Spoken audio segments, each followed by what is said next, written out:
할렐루야. 오늘은 11월 27일 주일입니다.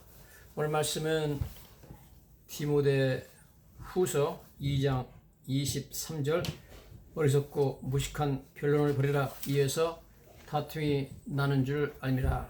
오늘 말씀의 제목은 어리석고 무식한 변론입니다. 자, 사도 바울은 디모데에게 어리석고 무식한 변론을 하지 말라 그랬습니다. 변론은 논쟁하는 거고 토론하는 것을 말합니다. 자, 그렇지만 우리가 정말 꼭 논쟁해야 될 것은 논쟁해야 되고 변론해야 될 것은 꼭 변호해야 되죠. 성경은 초대교회 시절에 있었던 엄청나게 중요한 변론 논쟁의 장을 자세하게 설명하고 있습니다. 바로 사도행전 15장에 나와 있는 예루살렘 공회에 대해서 설명하고 있는 것을 보게 됩니다. 여기에는 뭐 베드로, 그 다음에 요한 사도들과 그 다음에 장로들, 대표적인 것은 예수님의 친동생 어떤 야고보 뭐 이런 교회 지도자들이 다 모였고, 바울과 바나바 같은 사람들이 모여가지고, 쟁쟁한 사람들이 다 모여가지고 중요한 주제를 가지고 엄청난 경론을 벌이고 토론과 논쟁을 하는 것을 우리가 보게 됩니다. 여기서 아주 중요한 신학적인 결정이 내려지고 앞으로의 이방인 선교 정책이 결정되는 것을 보게 됩니다.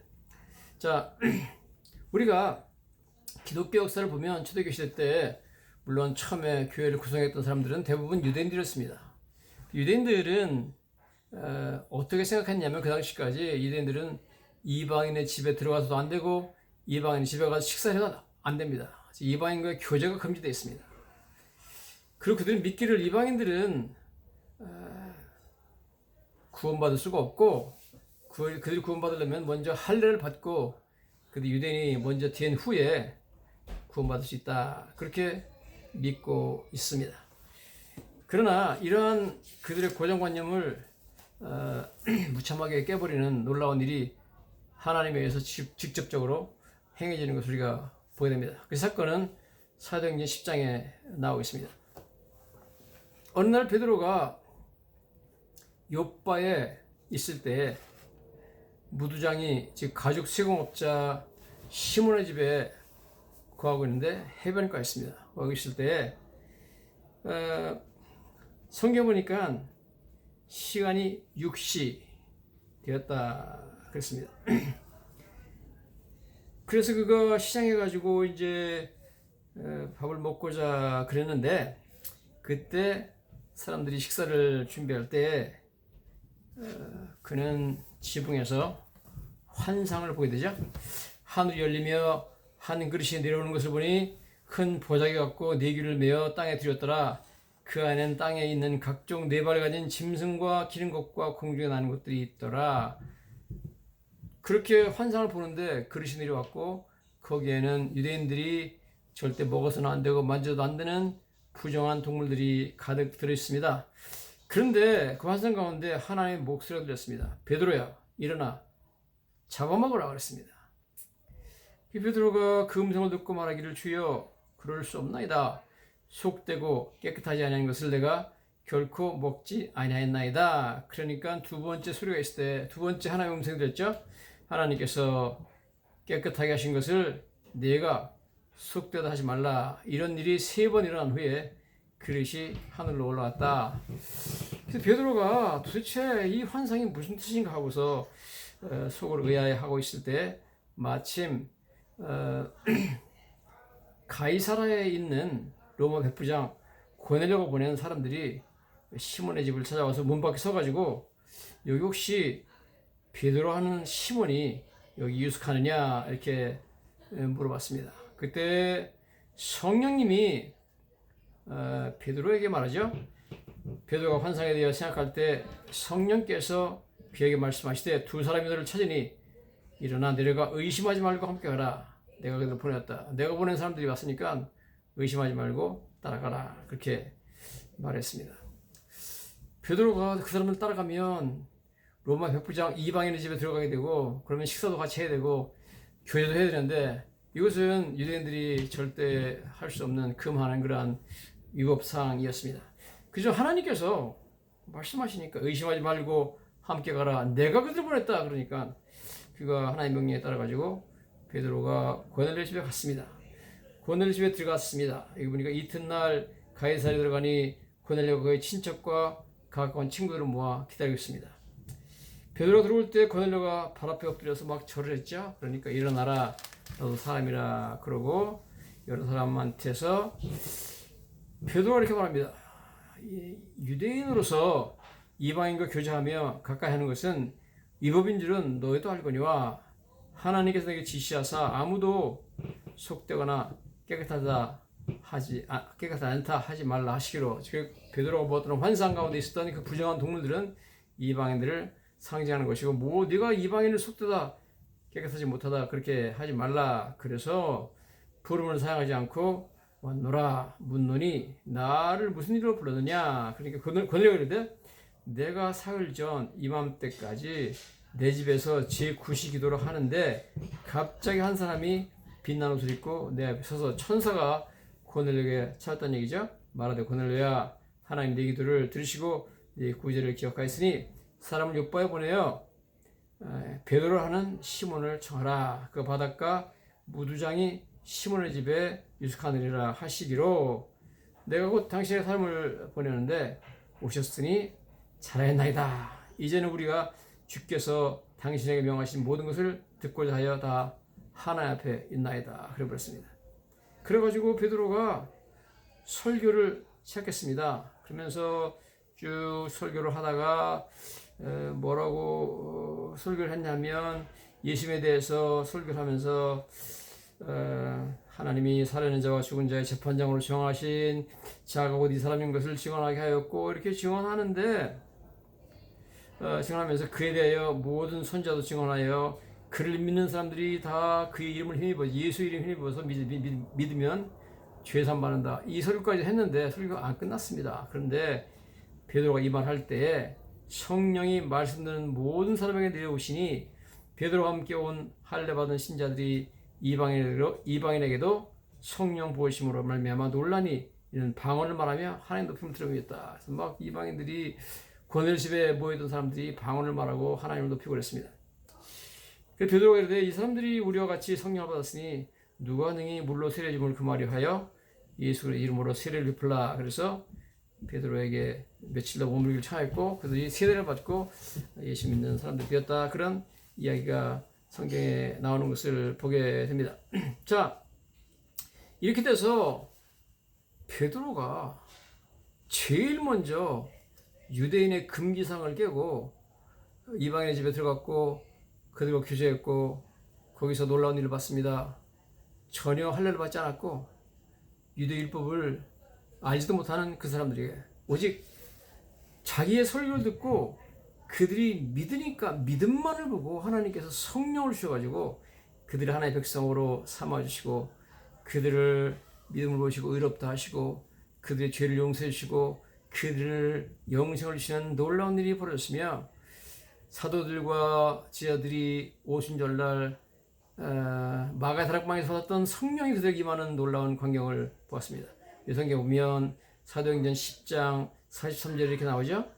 그에 대하여 모든 선지자도 증언하되 그를 믿는 사람들이 다 그 이름을 힘입어 죄사함을 받는다. 믿으면 죄사함 받는다. 그러니까 그 말 할 때 그냥 막 성령이 내려왔다. 그런 얘기를 사도 바울이 하게 되는 것을 우리가 보게 됩니다.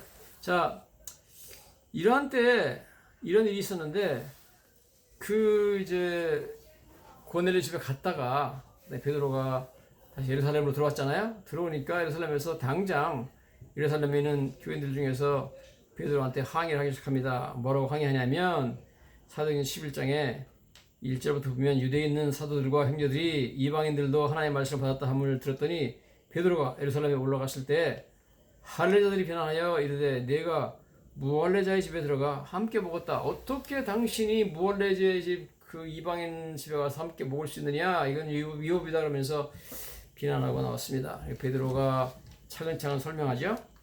이러이러해서 내가 가게 되었다. 하나님 나라를 보내셨다. 그러면서 결론적으로 이렇게 말합니다.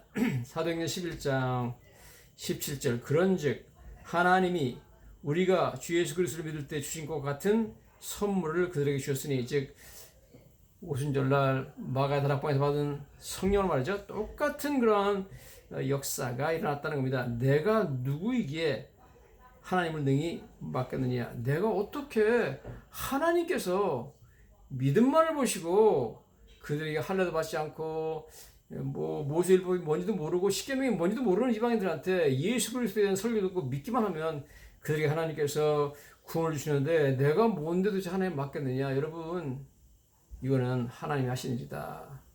우리가 오해했다. 즉 우리가 이방인들이 뭐 할례를 받아야 구원받는다, 모세율법을 지켜야 구원받는다, 먼저 유대인이 되어야 된다, 이런 것은 우리가 잘못 생각하고 있는 것입니다. 하나님은 그렇게 행하지 않습니다. 그렇죠? 그랬더니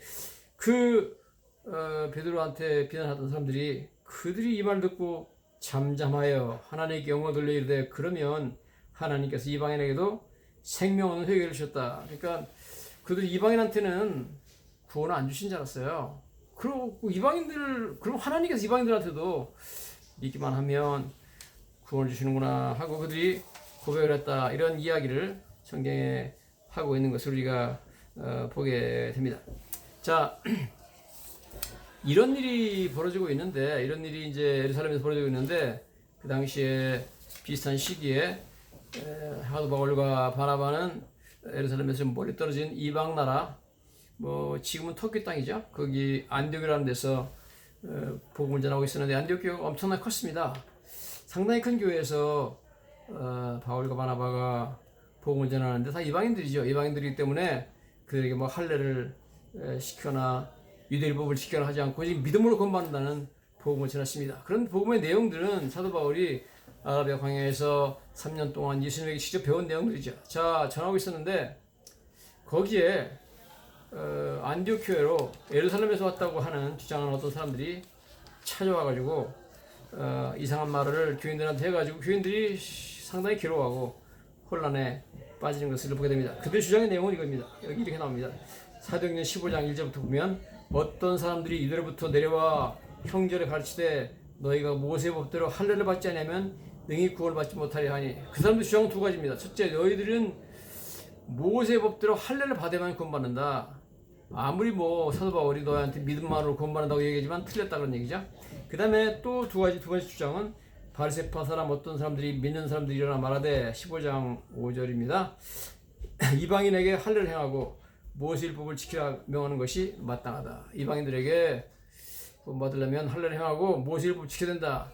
그렇게 가르쳐야 된다고 주장하는 사람들이 와가지고 안디옥 교회 이방인들을 굉장히 혼란하게 만들고 그 다음에 기록게 했습니다. 자, 그래서 사도 바울과 바나바가 그런 말을 전하는 예루살렘에서 왔다고 하는 그 사람들을 만나가지고 서로 논쟁을 벌이죠. 사도행전 15장 2절에 바울과 바나바와 그들에서 적지 아니한 다툼과 변론이 일어난지라 형제들이 이 문제에 대하여 바울과 바나바와 및 그중에 몇 사람을 예루살렘에 있는 사도와 장로들에게 보내기로 작정하니라 했습니다. 그래서 그 사람들하고 논쟁을 벌였는데 뭐 그 사람들도 한치도 양보하려고 하지 않고 사도 바울과 바나바도 절대 양보하지 않았습니다. 구원은 오직 믿음으로 얻는다. 할례나 이런 어떤 모세율법을 순종하는 이런 행위를 하나님은 고려하지 않으시고 오직 믿음만 보신다 하는 겁니다. 자, 그래가지고 바울과 바나바가 예루살렘에 가게 되죠. 자, 예루살렘에 가가지고 드디어 역사적인 최초의 기독교 가장 중요한 지도자 회의가 열리게 됩니다. 이것이 바로 예루살렘 공회라는 겁니다. 제루살렘 카운슬이라고 영어로 부르는데요. 자, 이 제루살렘 카운슬에 대해서 사도행전 15장 6절에 이런 말이 나옵니다. 사도와 장로들이 이를 의논하러 모여 많은 변론이 있은 후에 베드로가 일어나서 말하되, 자, 먼저 여기에 대해서 여러 사람들이 많은 변론을 했습니다. 그런 이후에 베드로가 일어나죠. 일어나가지고 아주 간증을 하죠. 증언을 합니다. 뭐라 그러냐면, 형제들아, 너희도 알거니와 하나님이 이방인들로 내 입에서 복음의 말씀을 들어 믿게 하시려고 오래전부터 너희 가운데서 나를 택하시고 또 마음을 하신 하나님이 우리에게 같이 그들에게 성령을 주어 증언하시고 믿음으로 그들의 마음을 깨끗게 하사 그들이나 우리나 차별하지 아니하셨느니라. 그런데 지금 너희가 어찌하여 하나님을 시험하여 우리 조상들과 우리도 능히 매지 못하는 몽해를 지하들의 목에 두려워하느냐. 그러나 우리는 그들이 우리와 동일하게 주의 시간으로 구원받는 줄을 믿노라. 그렇게 말했습니다. 베드로가 너무너무 멋있게 아주 간략하게 설명을 하죠. 뭐라면 하나님께서 나를 택하셨는데 뭐 때문에 택했냐면 이방인들로 내 입에서 복음의 말씀을 들어 이방인들이 믿게 하려고 택했다는 겁니다. 와, 그 말은 맞아요. 왜냐면 이방인, 완전한 이방인은 고넬료의 집안에 가가지고 이방인들을 믿게 한데 처음으로 사용한 사람은 베드로입니다. 베드로를 하나님 택하신 목적 중에 하나가 그 입의 말을 통하여서 이방인들이 예수를 믿게 만들려고 했다. 그러면서 그가 말하기를 하나님께서 우리에게 주신 성령을 똑같이 그들에게 주어가지고 그들을 구원하시고 하나님 자녀를 삼아주시고 그들의 마음을 깨끗게 하셔가지고 우리나 그들이나 차별하지 않았는데 그들이나 우리나 하나님의 자녀로서 똑같은 권리를 갖고 있다. 차별이 없다. 그런데 우리가 너희가 어찌하여 지금 뭐 할례를 받아야 된다. 뭐 이방인은 뭐 유대일부를 지켜야 된다. 뭐 이런 식으로 해가지고 하나님을 시험하느냐. 이것은 하나님 시험하는 것이다. 하나님께 대적하는 것이다. 그런 얘기죠. 우리 조상과 우리도 능히 매지 못하던 멍에를 지혜의 목에 두려느냐. 우리도 못 지키는 율법을 이방인들에게 지키라고 그러는 것이 말이 되냐. 그러면서 우리는 그들이 우리와 동일하게 주의 은혜로 구원받는 줄을 믿노라. 할례나 무슨 행위나 뭐 모세율법을 순종하는 행위로 통해서 구원받는 것이 아니라 우리는 예수님의 은혜로 믿음으로 구원받는 것을 믿는다. 이렇게 결정적으로 말했습니다. 이렇게 말하니까 뭐 거기 있던 사람들이 아무 말도 못하죠. 베드로에 대해서 뭐 이방인이 할례를 해야 된다, 율법을 지켜야 된다, 모세법대로 할례를 받지 못하면 구원받지 못한다고 주장하는 사람들이 아무 말도 못합니다. 성경을 읽고 온 무리가 가만히 있었다 그랬습니다. 자, 이제 베드로가 먼저 그렇게 얘기를 하고 그다음에 바나바와 바울이 나서가지고 두 번째 변론하기 시작합니다. 바나바와 바울이 하나님께서 이들로 말미암아 이방인 중에 행하신 표적과 기사에 관하여 말하는 것을 듣더니, 자, 그래서 바나바와 바울이 나와가지고 이방인들에게 안디옥에서 하나님께서 복음 전할 때 얼마나 많은 기적과 이적이 일어나는지 간증했습니다.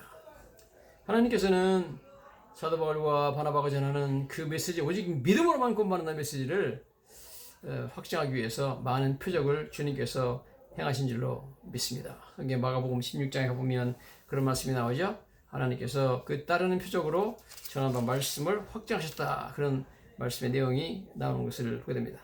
자, 이렇게 바울과 바나바의 간증이 끝나고 나서 결론적으로 야고보가 등장합니다. 여기 보면 야고보가 나오죠. 이 말을 마침에 야고보가 대답하이르되 형제들아 내 말을 들으라. 예수님의 친동생 야고보가 예루살렘 교회 수장이었는데 이분이 일어나가지고 결론을 줍니다.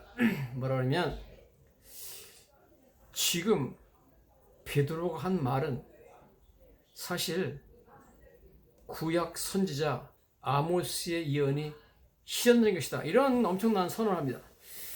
사도행전 15장 14절에 이렇게 말합니다. 하나님이 처음으로 이방인 중에서 자기 이름을 위해 택할 백성을 취하시려고 그들을 돌보니까 시몬이 말해, 시몬 베드로 말합니다. 말했으니 선지자의 말씀이 이와 일치하도다. 선지자 아모스의 말이 똑같다. 선지자 아모스의 말한 예언이 지금 실현된 것이다. 그러면서 아모스서 9장 11절 12절에 이후에 내가 돌아와서 다윗의 무너진 장막을 다시 지으며 허물어진 것을 다시 지어 일으키리니 이는 남은 사람들과 내 이름으로 일컬음 받는 모든 이방인들로 주를 찾게 함이라 한 그런 내용이 그대로 실현된 것이다. 그래서 다윗의 무너진 장막, 다윗의 묻은 장막과 예루살렘 성전, 궁전, 뭐 그다음에 뭐 예루살렘 성벽들은 BC 586년 바벨론 느부갓네살 왕이 와가지고 다 무너뜨려 버렸죠. 자, 무너뜨렸는데 이것을 하나님이 다시 이렇게 세우신다 그랬는데, 이렇게 세우시는 것은 하나님께서 오셔가지고 이렇게 세운다는 것은 영적으로 다윗의 후손인 예수님이 오셔가지고 다시 진정한 다윗의 영적인 왕국을 일으키시는 지금 현상을 말하고 있다. 그러면서 이 하나님이 이렇게 주시는 다윗의 회복되는 새로운 그런 다윗의 왕국에는 내 이름을 일컬음 받는 많은 이방인들이 주를 찾게 된다는 이 예언처럼 수많은 이방인도 여기에 참여한다. 그런 내용이다. 그렇게 야고보가 엄청나게 아모스서를 갖다가 어마어마하게 새로운 견해로 해석을 해나가고 이것이 바로 이 하나님의 예언의 실현이라고 선언해 버립니다. 와, 너무 놀라운 선언을 하게 됩니다. 그러면서 그거 말하죠. 그러므로 내 의견에는 이방인 중에서 하나님께 들어온 자들을 괴롭게 하지 말고 우상에 더러운 것과 음행과 목매 죽인 것과 피를 멀리하라고 편지하는 것이 옳다. 자, 뭐 네 가지 지금 말하죠. 우상에 더러운 것, 음행, 목매 죽인 것, 피. 자, 이런데 이거 전부 다 우상 숭배와 관련된 겁니다. 즉 이방인들한테 뭐 할례를 행하라, 뭐 모세율법을 다 지켜라 그러지 말고 최소한도 우리 유대인과 이방인들이 공통적으로 도저히 이것만 안 된다 하는 거, 이것만 최소한 것만 요구하자. 그것은 바로 우상에게 바쳐진 음식을 먹지 말고, 그 다음에 우상 성전에 가서 음행하고 목며 죽인 것들을 먹지 말고 피를 먹는 거 이것만은 금하고, 그러면 다른 거 요구하지 말자는 겁니다. 즉 이것은 그렇다고 해가지고 이것을 꼭 행해야만 구원받는다는 것은 아니고, 유대인과 이방인 사이에 이 정도는 서로 양보를 해서 서로 화해를 해야 될 것이 아니냐, 이런 식으로 주어진 권유사항입니다.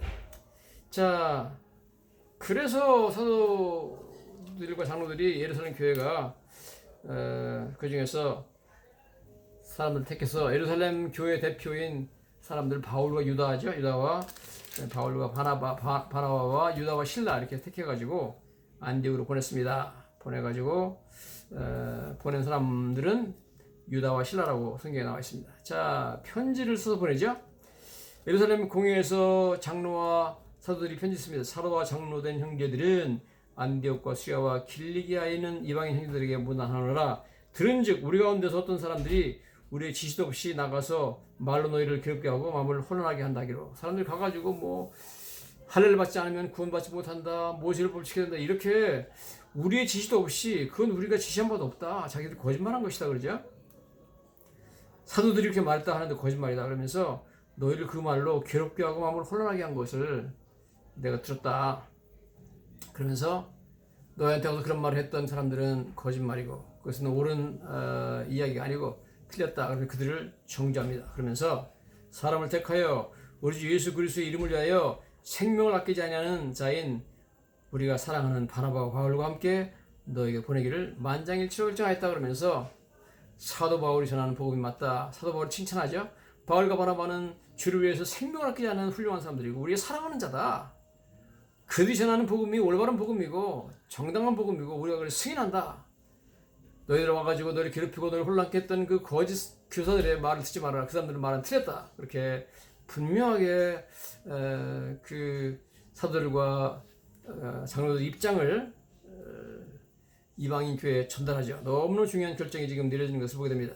그러면서 이리하여 유다와 실라를 보내니 그들도 일로 말로 전하리라. 그러면서 성령과 우리는 이 의견한 것들 외에 아무 짐도 너에게 지우지 아니하게 하는 것이 옳은 줄 알았노니 우상의 제물과 피와 목매 죽인 것과 음행을 멀리할지나 예수 삼가면 잘되리라 평안하라. 그래가지고 보내서 편지를 보내주니까 안디옥 교인들이 그 편지를 가서 읽고 나서 너무 좋아하죠. 읽고 이런 말로 기뻐했다. 그래서 유다와 실라도 선자라 여러 말로 형제를 권면하여 굳게 했다. 그런 내용이 여기 나오는 것을 보게 됩니다. 이런 의미에서 그 예루살렘 공회는 엄청나게 중요한 일들을 하게 되는 것을 보게 됩니다. 먼저 예루살렘 공회가 한 중요한 일은 바로 복음의 내용을 확정한 겁니다. 즉 복음의 내용이라는 것은 사람은 예수 그리스도를 믿는 믿음으로만 인하여서 구원을 받는 것이고 어떤 행위로 구원받지 못하는 겁니다. 많은 사람들은 하나님이 우리를 구원하실 때 우리 행위를 기준으로 한다고 생각하고 있습니다. 많은 크리스천들도 그렇게 믿고 있습니다. 그러나 여러분 놀랍게도 하나님께서는 우리의 구원을 결정하실 때 선행이고 악행이고 우리의 선행이고 악행은 우리의 행위에 대해서는 일체 그것은 고려하지 않습니다. 그것은 고려 대상에 포함되지 않습니다. 채점 기준이 아닙니다. 여러분. 하나님이 보시는 것은 오직 믿음만을 보십니다. 믿음만 있으면 됩니다. 그래서 여러분 예수 그리스도께서 나를 대신하여서 내가 받은 형벌 받으시고 십자가 죽으셨고 부활하셨고 그분 믿으면 우리가 죄를 용서받고 하나님께서 우리를 의롭다 하시고 영생을 주신다는 이 믿음만 있으면 믿음만 보시고 하나님께서 우리를 구원해주는 겁니다. 할렐루야. 이것이 복음의 내용이죠. 두 번째 중요한 것은 바로 이러한 예루살렘 공회를 통하여서 예루살렘에서 사도 바울의 권위를 인정해 줬습니다.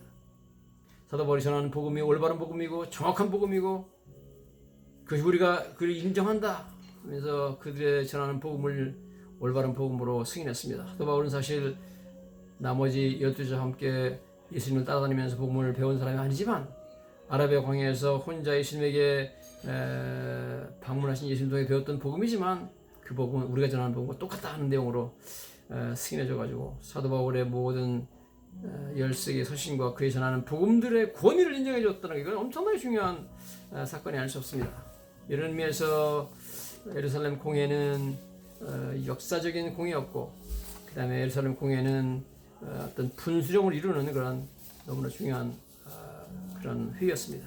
만약 예루살렘 공회에서 행위를 구원받는다, 뭐 할례를 받아야 된다, 모세를 지켜야 된다 이렇게 결정을 했다면 이건 뭐 정말 이거 아마 선교가 안 됐을 겁니다, 여러분.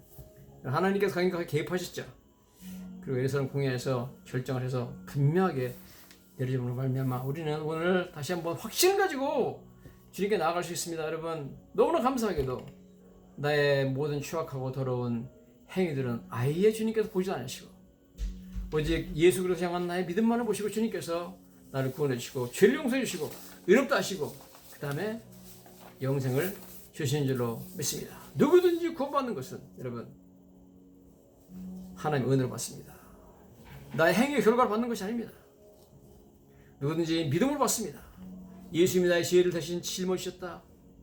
내가 받을 형벌을 다 심판을 다 그분이 받으셨다. 내가 그를 믿을 때 하나님 나를 의롭다 하신다. 나에게 영생을 주신다. 이것만 믿으면 구원받는 놀라운 복음의 내용들이 바로 오늘 저희들이 예루살렘 공회를 통해서 해본 확인하는 감사한 복음의 진수인 줄로 믿습니다. 할렐루야. 감사합니다.